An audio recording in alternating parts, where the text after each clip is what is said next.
Hanggang ngayon, hindi alam ng best friend ko kung bakit bigla ko siyang iniwasan. Best friend kami since high school. Literal na araw-araw magkausap. Lahat ng secrets namin, alam ng isa't isa. College na kami nung nagkaroon siya ng boyfriend.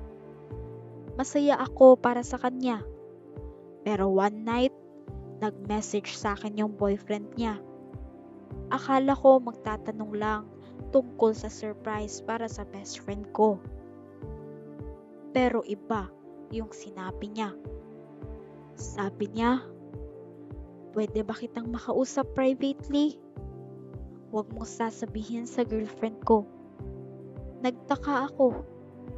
Tapos bigla niyang sinabi na matagal na daw siyang nagkakagusto sa akin.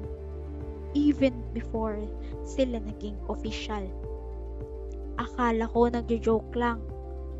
Pero seryoso siya. After nun, hindi ko na siya nireplyan.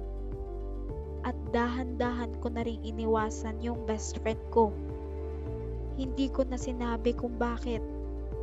Hanggang ngayon, iniisip pa rin niya kung may nagawa ba siyang mali. Kung ikaw yung best friend, gusto mo bang malaman yung totoo